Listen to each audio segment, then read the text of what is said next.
So the Prime Minister announced yesterday that initially Australia will be taking 3,000 Afghan refugees. Is that enough in your opinion? Right now, Pete, I'm more worried about this window of opportunity, which I reckon is not going to stay open for much longer. I mean, those people that worked alongside our troops, whether they were contractors, whether they were inside on our bases over there, should have been brought back in the last 5 years. That's without any doubt. They haven't tried hard enough. Now they're in chaos. I mean, you go and send a Hercules over there, mate, bring back 26 people.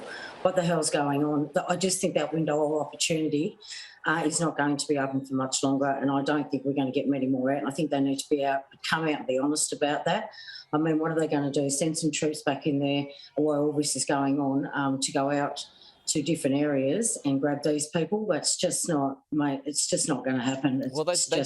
They did manage to close the embassy though with more than enough time. They've brought back more than 400 in recent months, thousands in fact over the past couple of years. And there had been a few left over, yes, that's for sure. But what if those people, and we're talking about NGOs here and et cetera, isn't it on them if they chose to stay behind? Well, we don't know the full extent of who chose not to stay behind, who did, where all this has all gone wrong. So I'm assuming that you'll see a committee or something on this, certainly in the very near future, to find out exactly what went on, who should have been brought home, why it's taken so long, why there's still people over there.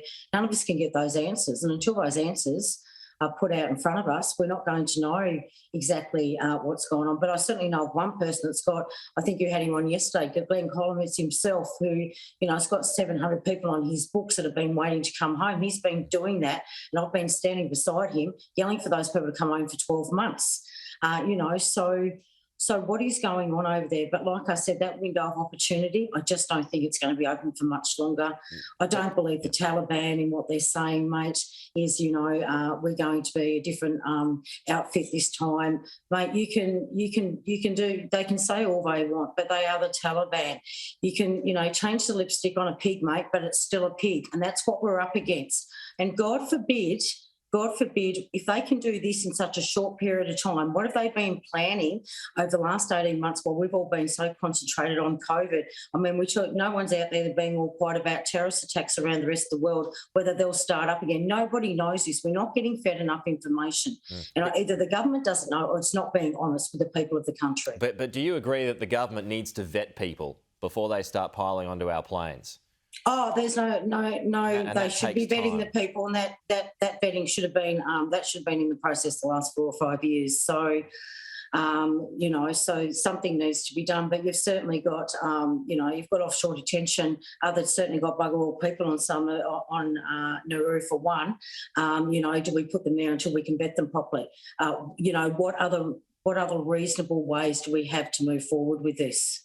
Do you agree that it was Biden's bad call, the way it was handled, how we got into this mess? I mean, a lot of people do agree that the war had to end at some point, but not like this, and that's on Biden. Well, yeah, I don't think there was ever a plan to withdraw. That's the problem. There was no end game. I've been up there asking for 5 or 6 years, what's the end game here? When are you withdrawing? I don't think that plan was ever put in place. And it's not just Biden.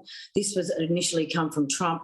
Biden's following through. I think we seriously need to have a look in this country, whether or not governments should say whether or not we go into war, or whether we should have a war group up the top there, full of professionals, full of people that have got a little bit more idea than what the government does of the day. I can tell you a lot of people up there, as much as they try to understand the military and veterans affairs, it is very difficult to understand. If I'd not worn that uniform, there's no way I'd be able to come out and talk about it, have those people in place that I can phone straight away to get more information, things like that. It's a very difficult area to play in. So having that elite group to make those decisions in the future. But I can tell you now, mate, I am coming for a motion next week. If Parliament does continue to sit next week, I want to have a look at this, and I want to do this right now. I want to see right from the beginning to the end. And I'm not just talking about bringing people back. I'm talking about the whole war in itself, because we don't know where this is going to go in the next couple of years, Pete. Well, we may need to go back in there, God forbid. We need to find out where these mistakes were made. Well, if, excuse me, if not there, then you've got China that's continuing to goad Taiwan.